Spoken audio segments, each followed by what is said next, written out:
management, Oh, or wait. other advertisers. The Ladder Life Planning Institute is the ultimate guidance for life's It's still in inevitable commercials, destiny it and sounds for like. Hey, Cam, passionate we got a agents feed in and the background. Inspirational Advanced Care Planning, LLPI. There you go. Thanks, Cam. Hey, it's another groovy day, like I started to say already once today.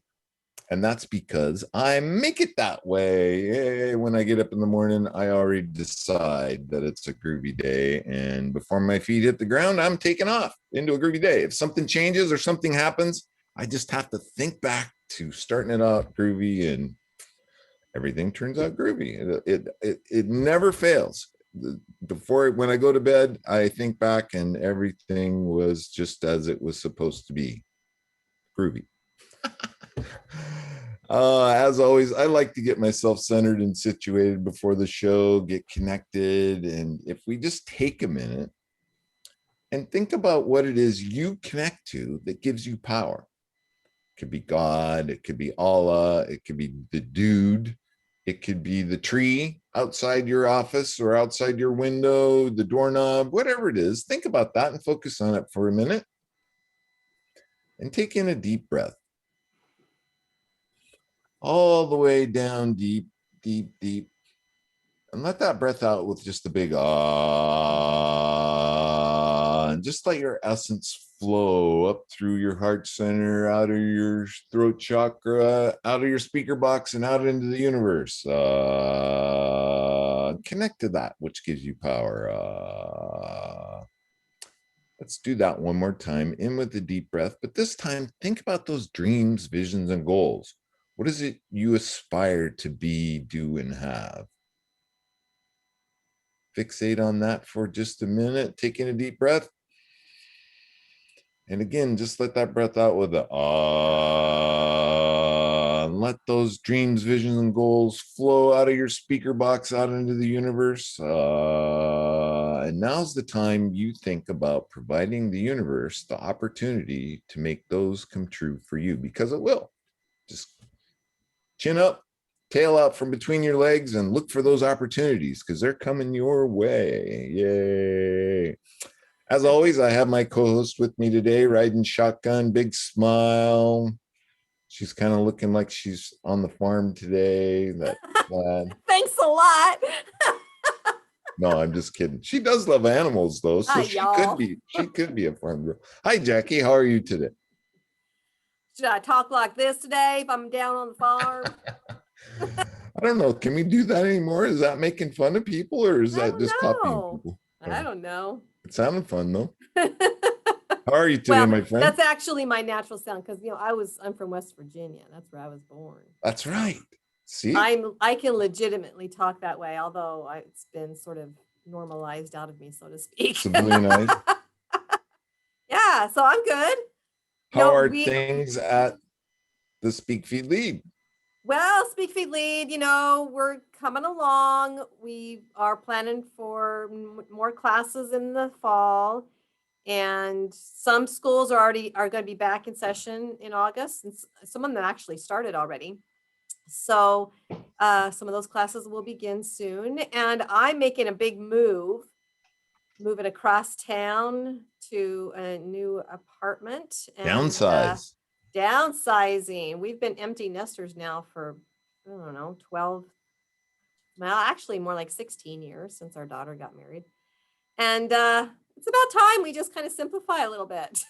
So my husband and I are selling a lot of furniture and some of the collectibles we've had for years, which is a little bit hard to do. All the stuff you've been packing around. Sentimental value with things, it's hard to let them go, but it also feels a little bit freeing. It is very spiritual. It's a spiritual experience. I've come to understand that. I remember one time I filled up 2 dumpsters when I moved from the farm to the city, and I just threw stuff, but I think back today, I had that. I threw that away. So it's kind of crazy, but it was very freeing because I didn't have all this stuff that I'd been packing around since the Marine Corps in high school, and it was all just gone. And now I could get new stuff. Yeah. Well, the one big challenge is, as you know, my husband and I have co-produced 6 musical stage shows, and we have a lot of All the props scenery. and sets in our garage. Yeah. And we're not gonna be able to take those into an apartment with us. So we're trying to figure out where to store those things. It will likely be this is my studio, and his studio is actually right next door to me. And he's got some space there. So we might have to store those sets at his studio. Yeah, and you don't really want to put it in storage because when will you ever use it again? And then you have that monthly expense and Exactly. you never recover that. It's crazy. Oh, yeah, I'm pretty hip. Yeah. So all Well, of those little things, but it'll work out. it always does if you think about it being a groovy thing. Yeah. I guarantee I'm you. excited. I'm excited. Last night I was here late with a meeting, and I got to thinking it will be so nice when I can walk 100 feet that Home. way and be home than to have to get in my car and drive for half an hour. It's just going to be a big difference. Well, you So spend a lot of time there anyway at your that's the studio. thing. And And with gas so expensive now, it's going to be exciting to just be able to walk. be like- Everything that we need, generally speaking, is within walking distance. And this is Yeah. a brand new high-rise apartment building.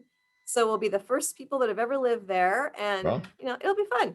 Yeah. It's an adventure. an adventure. After 38 years of marriage, we're finally having an adventure. A micro journey is what I would call That's that. A right. micro journey. Well, cool. I want to remind our listeners that today's show page is at www.lifemasteryradio.net or .com, whichever one you prefer. You can go there, and any links that we talk about with our guest today will be there. Jackie's book is there. My book is there. And you can sign up for our newsletter. Our newsletter goes out once a week. It highlights who's been on the show, who's coming on the show. And Jackie always writes a really cool blog post about the show that we just did. And all that's right there. You can sign up for it and you get it in your email every week. And that way you can stay up to date with all things like mastery. We talk to some really cool people all the time. Every week we have a really cool guest. Yeah. It just reiterates to me that everybody has a story that can change another's life. Yeah, that's so literally speaking. I tell that to my youngest students all the time, that your story matters. Even though you might only be 10 years old and you don't feel like you've had a lot of life experience, you've had enough experience that you've got something to teach and inspire someone with. And it just it confirms that to me every time we have a guest, because there might be a same theme with different guests, but their stories are always so different that you learn something new with each one. And somebody out there has the same experience or part of the story that you can inspire. And I'm sure our guest today will tell us that has happened. And our guest today is Sabine. Help me out with this, Sabine. Is it Gedeon? Gedeon. Sabine Gedeon. After years of struggle and hurt, Sabine was prepared to take the pills she had in hand. But before she did, she expanded her pain and rage at God and told him that, in fact, if he was real and didn't want me to move forward with my plans, that I needed him to prove it to me. Talk about a demand. And in the next moment, she says, God himself showed up in her bedroom and wrapped his arms around her. Sabine knows firsthand the amount of faith and courage it takes to break away from the norm and step into something new or bigger than yourself. Using her personal experience as a benchmark, she hopes to help lead millions of others through their unique paths of purpose, impact, prosperity, and legacy. And she has written a book, and that book is called Transformed: The Journey to Becoming. Good day, Sabine. Welcome to the show. How are you? Look at that smile. Just opened right up. Hi, Todd and Jackie. Good morning to you as well. So happy to be here. It is We are happy to have you. Yeah. And what a story. Your book is just amazing. I wrote some things in my book as well. And people, I'm just going to start out with this question. Some people came up to me and said, how could you put that stuff in your book? Aren't you embarrassed? Aren't you? Do you get that? Actually, no. And believe it or not, that was my biggest fear or biggest concern or biggest worry in releasing it. Like, will people believe me? Will the shame and the guilt and everything take over? But yet people were actually very empathetic. They were very compassionate. And in many instances, people came up to me and was just like, you know what? Thank you for sharing that story because, something happened to me and I've never shared it with anyone. Or, I've experienced something similar. So in many ways, at least for the ones who spoke with me directly, it gave them permission to, share their own stories or at least confront their own situations. And Sabine, I feel like I want to give you a hug. Oh, I Because receive it. because as I'm reading your story, I'm thinking, gosh, she could be writing my story. Mm-hmm. We really are sisters from another mister, so to speak, in that so many similarities, and I could feel the pain and suffering that you were describing in each step along the way. Actors were a little bit different, of course, but very similar upbringing. And so I'm just grateful to you for sharing your story, as painful as it was. It's healing at the same time to get those words out there and actually voice all of those things you've held in for so long. So I Yeah. appreciate that you've done that. Oh, absolutely. And thank you so much for sharing that with me. I think that's the beautiful part of it, right?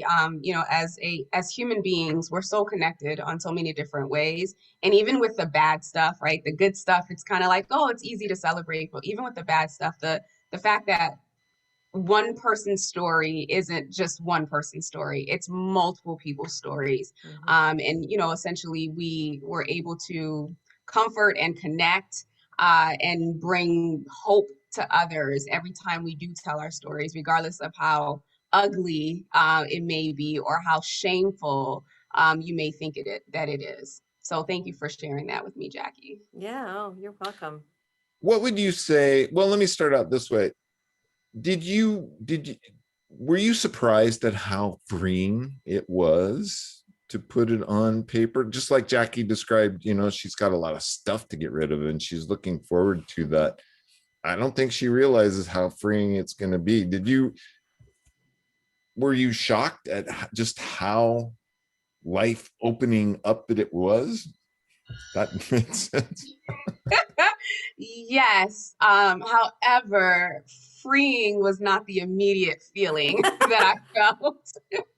It's I like get the it. aftermath and the look back. But it was actually even though granted, through years of just healing and strengthening my relationship with God, I had gotten to the point where like there are parts of me that had been healing, and I thought, oh, okay, I'm gonna write this book. And so I'm already healed, so it should be easier. And it was just like, no, there were like so many layers to it. So it was actually a very grueling, emotional process in the moment. But I can tell you that that day that I hit publish on Amazon, it was just like a deep sigh and a deep breath of like, it's finished, like Yeah, it's done, it's out there. that's cool. And there really is such a healing relationship that's different from telling your story to actually writing your Mm-hmm. story. And in fact, when I was going through my healing process and sought counseling, I was told, don't use the keyboard, don't use a typewriter, actually write longhand, because that way there's this communication that happens from your brain and your heart to the hand that is emptied through the pen or the Mm-hmm. pencil and leaves all of that there. And it's a way to kind of get all that out. So I'm sure that you found that to be the case. And we seem to be starting off in the middle of your story here. And so our audience is probably going, what are they talking about? We're enticing them. That's right. And you have two really strong metaphors that you use throughout your book. One is of Joseph of Egypt. You use his story as a metaphor for your own. And then you also use the transformation of a butterfly to represent your own transformation. So I'll let you choose how you'd like to begin the use of one of those metaphors for our audience to have a better understanding of what we're talking about in your book today. What do you think? Mhm. So it's funny, and thank you for pointing that out. So I think if you look at the two metaphors, like ideally the caterpillar turning into the butterfly, right? That's the external stuff. That's what people see, and that's what people witness. Well, maybe not when they're in the cocoon, but you know the pain and the suffering and everything else around Joseph in his life. That was the internal turmoil. So, you know, I was able to, well, I can't take credit for that, but God led me to write it in such a way where, you know, we could see, we can have a visual externally and also internally. So basically, I'll use the caterpillar one since that's so easy for people to understand. If you're not familiar, the story of Joseph in Egypt is in the Bible in Genesis. But with the caterpillar, you know, we often see the butterfly and we're amazed and we're like, oh my gosh, it's so beautiful and it's just so pretty. But rarely do we really stop to think about the process that the caterpillar had to go through to get to that place.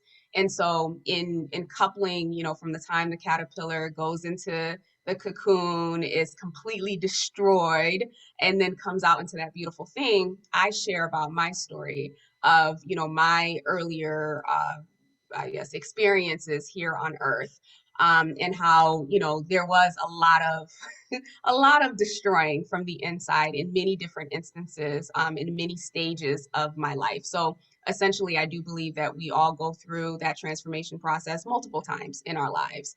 But for me, my first big transformation happened, and Todd talked about it a little earlier, is when I had gotten to the point of, I think I was about 25, where, you know, the life that I had built and created all came crashing down. And I know that's so dramatic, but pretty much I got a mirror put in front of me of my life.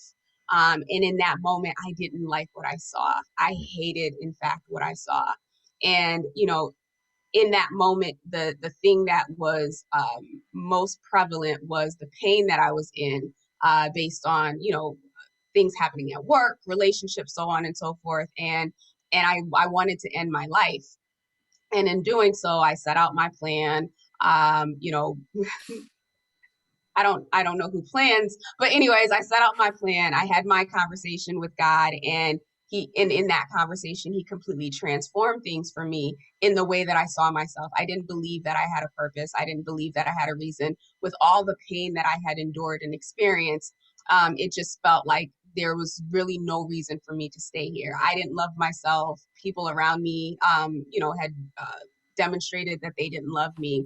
And so I needed that reason. And he, you know, him showing up in my bedroom floor that day gave me the hope that, yes, I had a purpose. And then that's when my transformation began. So I had to go backwards through so many years of pain, you know, starting with sexual abuse, actually before that, starting with the relationship with my mother, starting with sexual abuse, starting with, you know, all types of stuff that had happened along the way to get me to that point that I was at 25. And so my transformation was almost reversed. But since then, every single transformation after that has been, you know, very, very similar to that breaking and that destroying of the internal that happens with the caterpillar to turn into or to transform into that beautiful butterfly. You know, in your book, I thought it was really interesting your struggle with the R word, and in working with your therapist, how she was able to get you to realize how to deal with that or how to acknowledge that. Maybe you could go through that a little bit. I don't know if that's a touchy subject for you, but I thought that was a huge revelation. Yeah. So the word is rape. And I think to this day, I still have a little bit of challenge saying it. Like I'll use sexual abuse in the stead.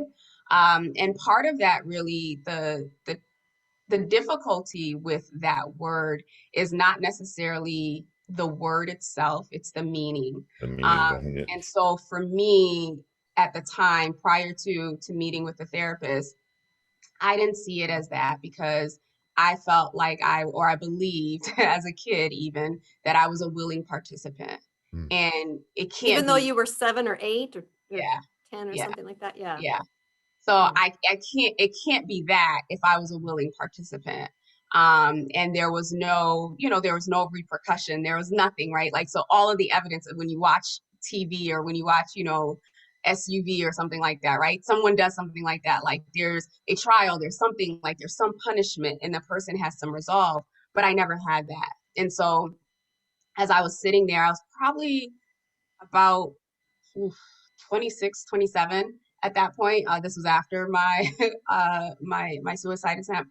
Uh, as I was talking to her, I was just like, something inside of me, it doesn't feel right. And I had obviously dealt with depression before. Didn't know that that's what it was, but I had dealt with depression before, and I was feeling like something was off, something wasn't right. And, I reached out to my local EA or the EAP at my job, and they were like, oh, okay, you could get these counseling sessions. Never been through to a counselor before. Uh, and as we started talking, she just started asking me questions about my childhood. And these are thoughts that, of course, you have, and then you kind of put them away, right? They weren't conversations that I was having with my friends. Like it happened. We don't talk about it. And when I think about it, I put it away in my, safe little box. And she's asking questions, and, I start to tell her, what took place.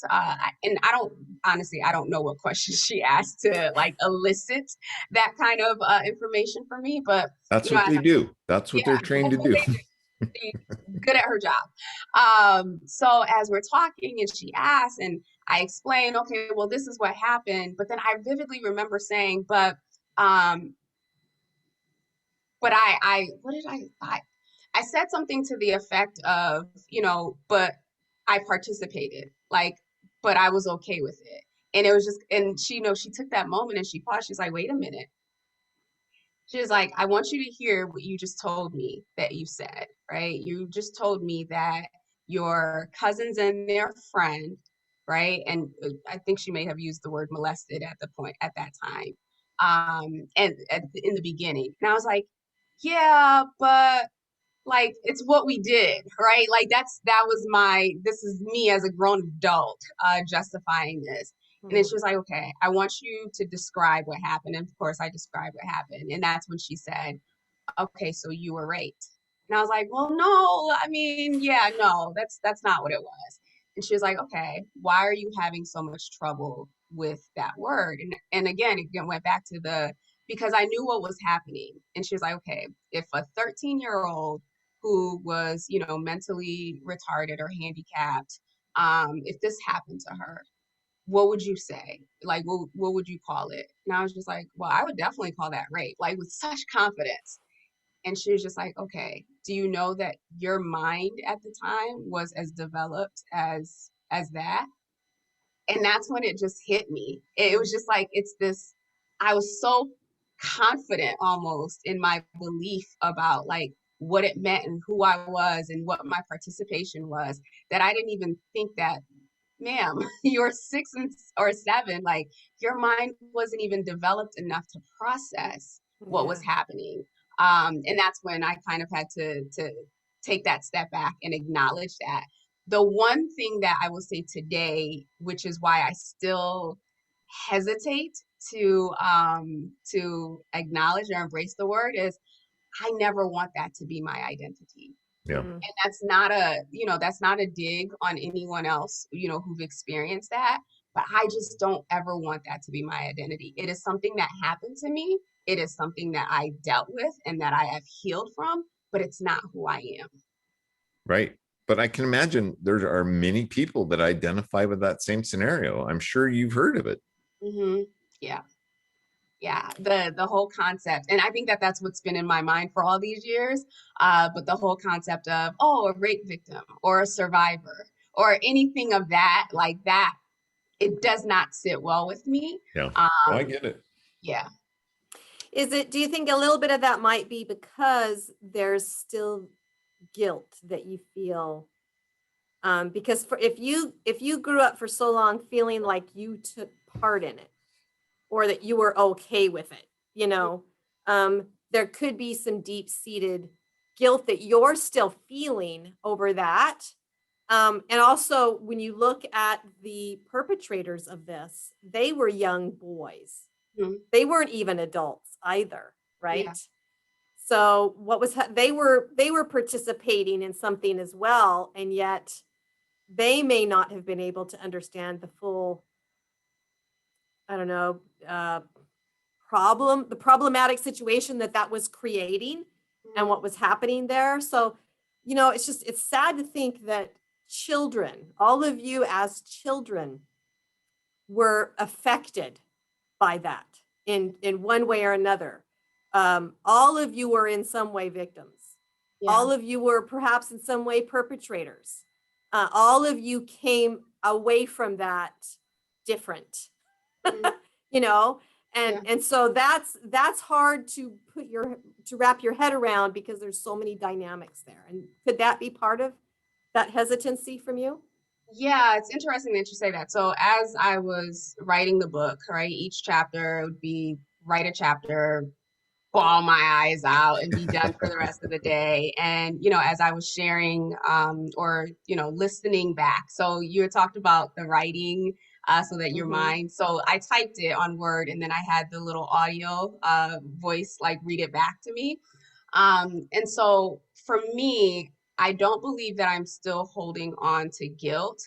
What I took Good. away from that process when I wrote the book, or the revelation that I got, was in order for them to do that, someone did that to them.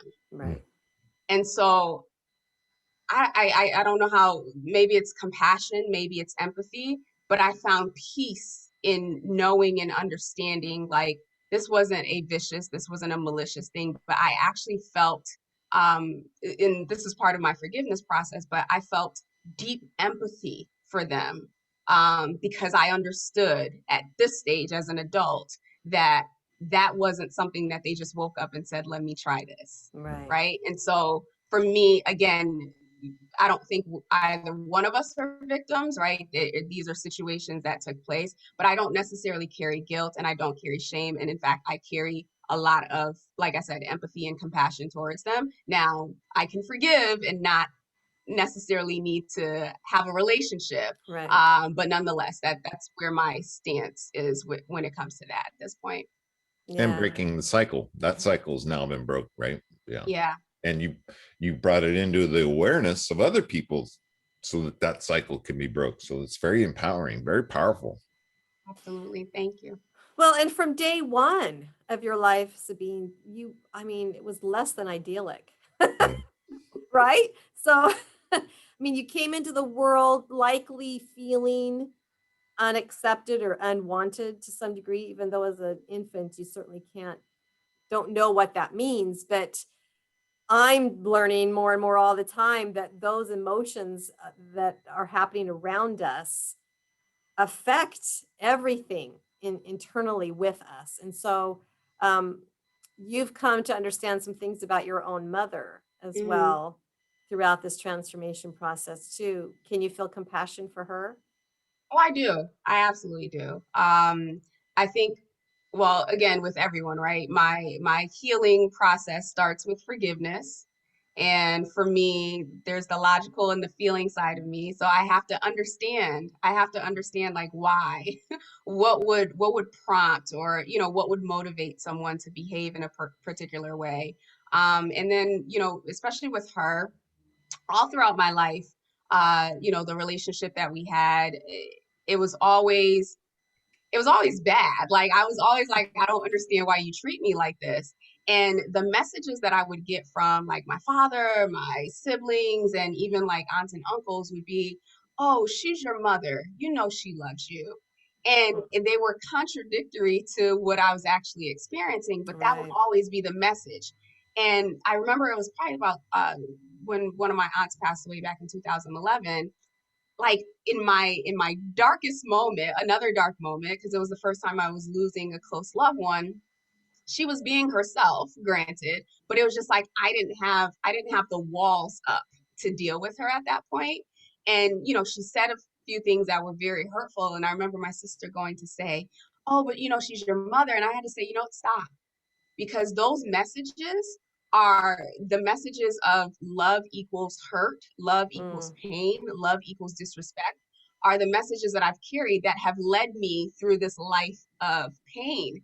And so I understand that she is who she is, but I also had to get to a place where I was just like, okay, she is who she is, but that doesn't mean that it's love. And Yep. she is who she is, and that doesn't mean that because she's my mother, right? That just like I wouldn't allow anyone else to be abusive towards me, just because she's my mother doesn't mean that it's okay. And right. so with her, even to this day, we have this relationship, if you will. Her background, and this is me suspecting, it's probably very similar to mine, right? Again, you repeat the cycles. So I imagine that she was treated as the black sheep, that she was treated as the unwanted one, and she just repeated a cycle with me that, you know, People let who us. was it? We had a guest a couple of weeks ago or several weeks ago that said hurt Hurt people, people. right? And so when you, as an adult, there might be a point, as you have discovered, Sabine, that you can look back and you say, my mother was not a very nice person to me. She must have been in a lot of pain. Mhm. And my grandmother was Mhm, not a very nice person to me. She must have been in a lot of pain. My siblings treated me horribly. They must have been in pain. And if we can view life a little more with that lens, it can, as you have come to discover, it can provide some compassion for mhm, others. Despite what they have done to us, those experiences have brought us where we are today. We are who we are because of those experiences, good and bad. Thankfully, you did not make a different decision on that particular day, that God did step in and saved you and gave you another option. And that was because likely your purpose was to write this book and to share your message so that someone else could be inspired with mhm. that. Um, so if you could go back though, if you could go back, what could have been said to you, or what could have been done, or what actions could have been done that might have provided a feeling of love or Mm. belonging or connection to you? Great question. So as an adult, I've come to learn that, the five love languages, right? My love language is, or top two, they're even words of affirmation and quality time. So, I'm a very verbose person, if you could not tell. And I imagine I know I was very much so that way as a kid. And so, hearing words of affirmation, Mm, words of I'm proud of you, to this day, I'm 39 now, and she's never told me she loved me. So, it's those types of things, right? Like reassuring the person that they're okay, whereas the messages were always what's wrong with you, what you're not doing and how you're not enough and how you're whatever. And so that, even to this day, I'm breaking the cycle of those messages, as I call it, my inner critic. And it's because the messages that I did get were negative messages mhm. versus reaffirming or loving or compassionate messages. Wow. So has there That's been a transformation there then in changing the way you think about things? Oh, absolutely. I realize that I have to first give me on so many different levels, but I have to give me the things that I'm not getting externally, right? Like no longer there was a point where like all of that bitterness was created because it was kind of like it's not fair. I should have gotten this, I should have gotten that. Whereas it's kind of like I'm going to give to myself the things that, I didn't get or that I would want people to give to me, because you Mm, you teach people how to treat you, right? And right. so if you can't treat yourself well, just like if you don't love yourself, how can you expect other people to love you? So for me, it's been this journey of really loving me, accepting me, giving myself grace, not being so hard on myself, right? Like not feeding into that inner critic. Allowing myself to make mistakes, to stumble, to fall, and then getting back up and saying, okay, baby girl, you got this tomorrow. It's just reaffirming myself. And I do believe that as I've, been on this path of doing it for myself, I've been able to attract, I guess is the best way to put it, or to, surround myself with people who do the same without it having to be like a fight or a struggle. I have people now reflecting back to me what I am reflecting to myself, if Yeah. that makes sense. Yeah, Yeah. totally. That's the way it works. Yeah. So transform. You've become transformed. You had this experience. You wrote about it. Who is Sabine today? What are you about today? Today, I'm still about transformation because I realize two things. I realize that transformation and purpose aren't like these one-time events, right? We That's are true. we are always transforming. Every new stage in life, every new opportunity is an opportunity to go into what I call the transformation chamber and to come out on the other side a different person. And I remember, I thought purpose was the static thing because, as you know, it was like in my deepest, darkest moment, I asked God for purpose, and it was just like, okay, he uncovered this thing, and I'm like, okay, this is my purpose. This is the thing. And then it'd be like, no, actually, this is just part of the journey. Part of Go it. into the transformation chamber and then come out. And then it'd be like, okay, this is my purpose. So I am, as Sabine today is forever evolving. Sabine today is curious and excited. And I call this a journey because it is a journey. I used to think that life was like this vertical thing that you just move and you climb up and you climb up until you've climbed and then you die. But now I realize that no, it's a pathway, it's a journey. There's some winding roads, there's some There's some ditches. Y's in the road too, my Yes. friend. There are valleys, there are mountains, there are snakes, there are all these things, and we are walking through it. And each space or each time that we get to stop and take a rest, one important thing I've learned because I've always been trying to climb that ladder is when I get those periods on my journey to rest, to go ahead and do that, to Yeah. just rest and to just be, because I need that rest for the next leg of the journey that's ahead of Right. me. So, And so so how are you- you help? Oh, go ahead, Jackie. I was going to say, how have your relationships transformed as you have transformed? Yeah, really great question. So, love life, pending. Uh, Still transforming. That's an evolution all in itself. That's just it's still in the chrysalis. Yeah, it'll get there. But I would say, it's what allows me to do the work that I do today as a coach. It's what it allows me to, connect with people and have that deep level of empathy and compassion, and to be able to not necessarily like step inside of where they are, but to be able to meet them where they are and to allow my vulnerability. That's part of my transformation is being honest and being vulnerable and transparent about what I'm experiencing so that it gives people room and space to say, oh, okay, I don't have to be perfect. Oh, okay, I can get through this. And so I think from a business perspective, it's been great. Relationships with my siblings are, for the most part, pretty good. And certainly my dad.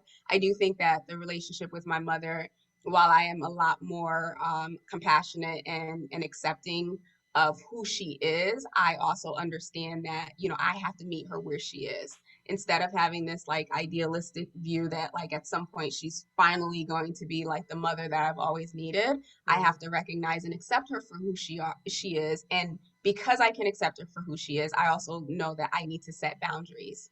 And so that's the theme around other relationships too, learning how to set boundaries, learning how to communicate boundaries, and just being open and honest and vulnerable with people.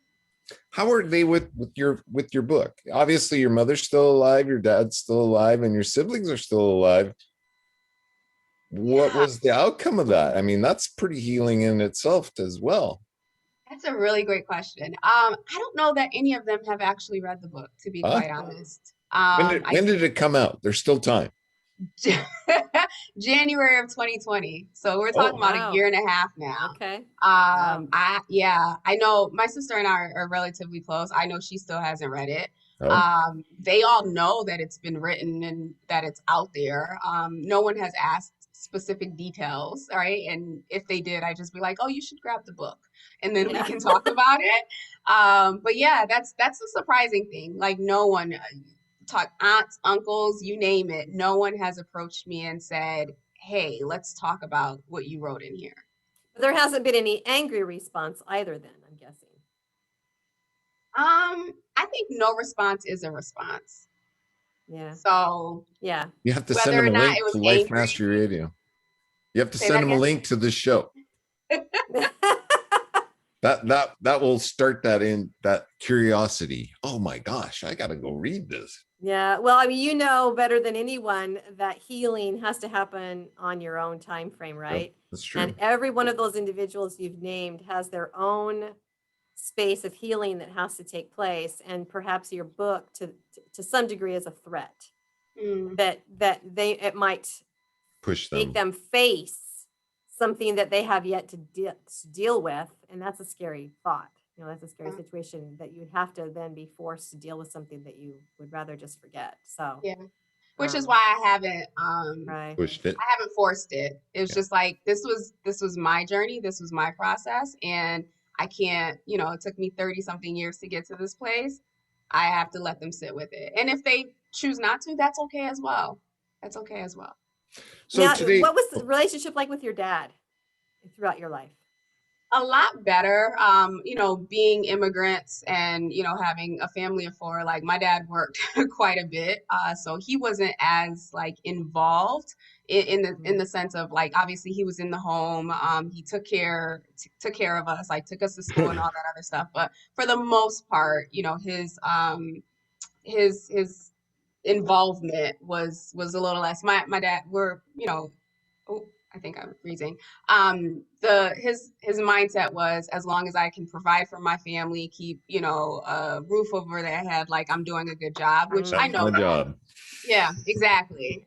Exactly. And I will say though that, looking back, he in many ways just knowing how like the relationship was with my mother, like to the extent that he would try to overcompensate in terms of like taking me places or just saying, hey, don't get away from her like, or in the sense of like go to another room so that she'll stop talking or something like that. So there was a level of protection there, but not in the sense of where like I felt like, okay, I'm daddy's girl and like he's got my back. Every girl Right. should be daddy's girl, I think.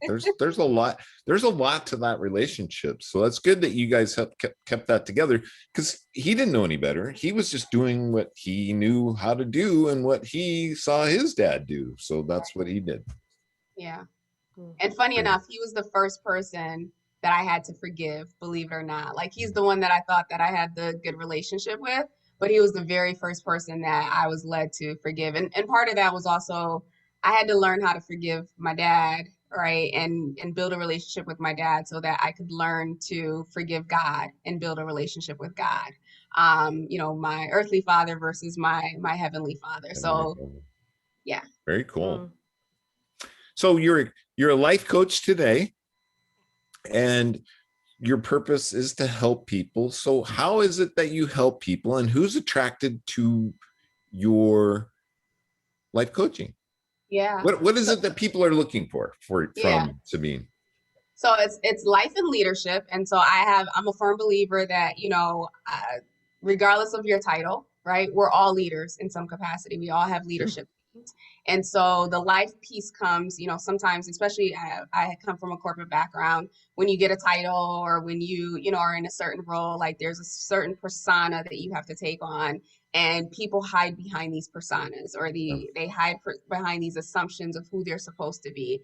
And for me, like the people who do that, they aren't effective leaders, and it shows in their teams, it shows in their organizations. And so I use the life coaching to help people do, focus on those things like vulnerability, integrity, and authenticity, because I believe that if you don't know who you are, if you don't know what's important to you, how can you communicate that to someone else or lead a team for that matter? So I couple the two where it's really focused on the person of how they're being or who they're being, and then also help them with the tools and the strategies so that what they do as a manager, what they do as a leader is effective. That's cool. I look around and I see a complete lack of morals, principles, and values in a lot of people these days. And it's only because they don't know.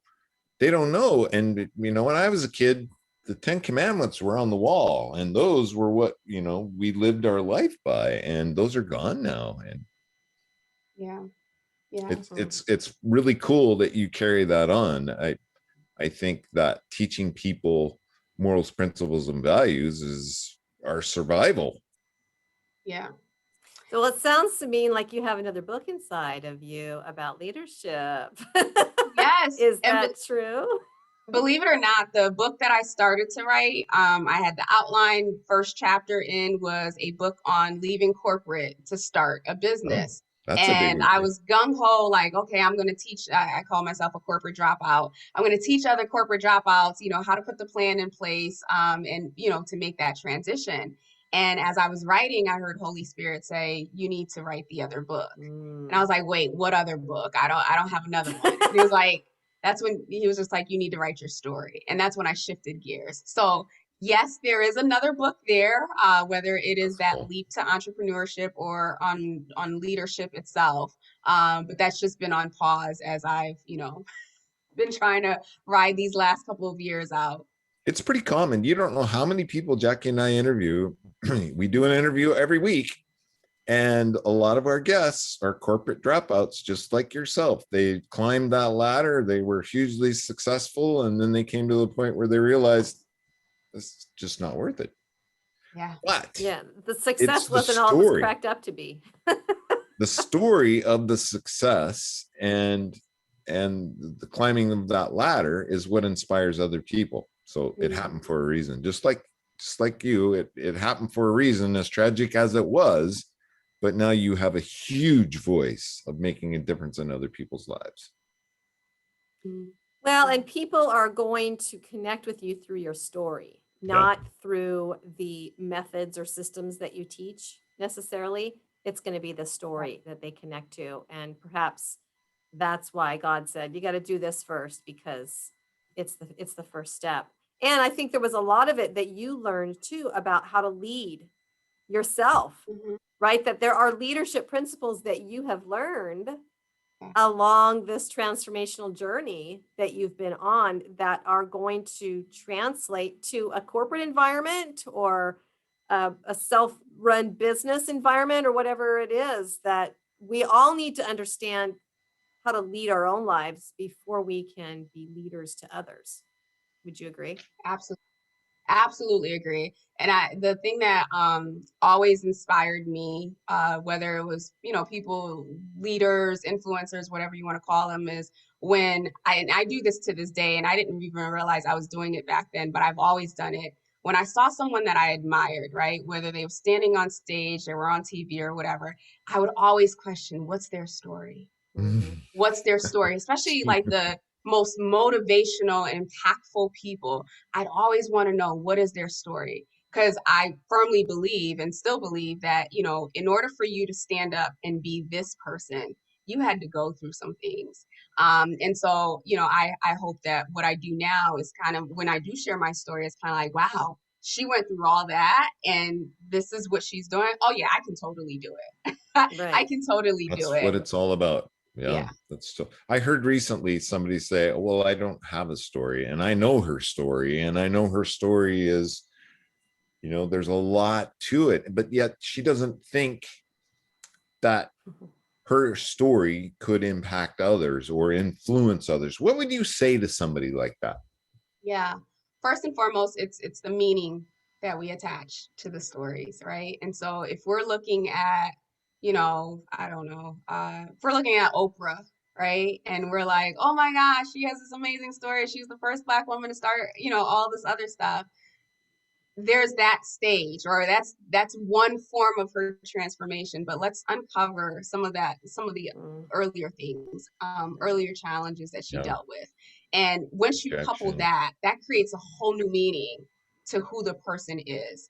And again, I think it's been said many times here that nothing that we experience or that we encounter is in vain, that it's all like puzzle pieces that are being put together to help us on this path and on this journey. The littlest thing can resonate with someone. And I think just being open to, one, accepting your story, right? Loving your story, whether you think it was grandiose or not.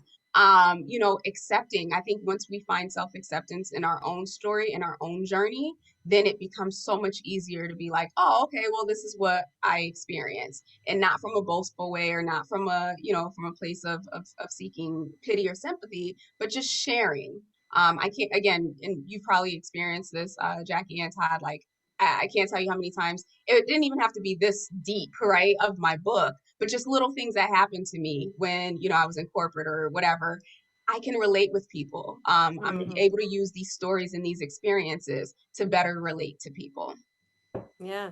Well, because I think you stated in your book that a lot of these, the reasons that you did what you did when you were young is because you were seeking for love. You were seeking for approval. You were seeking for connection, to be part of something, right? And we make so many mistakes when that is our objective, but we get into leadership positions, and many times we are starry-eyed by the popularity that we start to gain, and then we lose sight of why we're leading, and we start to just do it to be accepted, to be liked, to be loved, to be popular, to have all these likes or a big list or whatever the case might be.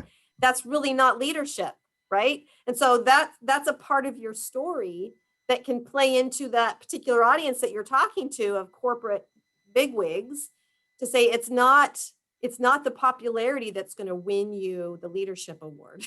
It's the impact that you have on the lives of those people who you're leading, right? Yeah.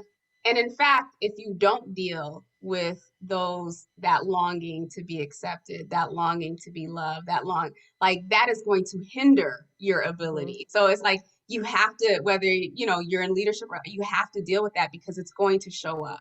It's going to show up, and it's going to it's going to mirror back to you in some negative way in whatever environment that you're in. Yep. Yeah. Oh my goodness, ladies. We just have about 3 minutes left. Sabine, did you have fun today? Is this a cool show? It absolutely is. I loved it. Isn't Jackie just about the coolest co-host a guy can have? She is. Well, Sabine, you have your own podcast, all right? Tell us a little bit about your podcast. Tell us. I do. So it's The Journey to Becoming. Shocker. And so on the podcast, first season, I highlighted my story for those who are new to me. And now I share the stories of other women, women in particular who have become coaches, authors, speakers, who, most of the time we become coaches, authors, and speakers because we've gone through something that we want to share with the world. And so they share their testimony, their journey. And I'm a firm believer that, we always see people at their mountaintops, like that height of success, or however we've defined it, but there are a lot of valleys that happen before they can get there. And so I want to do like I'm doing now, right? Expose the truth so that people can see the full picture. So if you're in a valley, you can know that, oh, valleys are part of the experience. If you're at the mountaintop, then you can be encouraged with tools and strategies to help you stay there, but also know that when you are back down in a valley, that there's support, that it's temporary. And so the whole Journey to Becoming podcast is, just me doing what I have been doing with my own story, and just sharing the stories of others, and hopefully impacting and giving hope to others on their journeys. You need to put Jackie on your list. Put Jackie I'll be on your podcast. And then if you see a request from somebody that looks like me wearing a wig, don't blow my cover. Okay, don't blow my cover. Thank you so much for being on the show today, Sabine. I enjoyed myself. You have such a life-changing story. It's transformational, totally transformational. Thank you again for showing up as you. Thank you. Thank you both for having me. That's about all we have time for today. Check out the newsletter. Jackie will be writing a blog post about today's show. Check out Sabine. The link is on the show page at www.lifemasteryradio.net. That's all we have. Lastly, please, please, please make it a great day. It's all about choice. Bye-bye for now.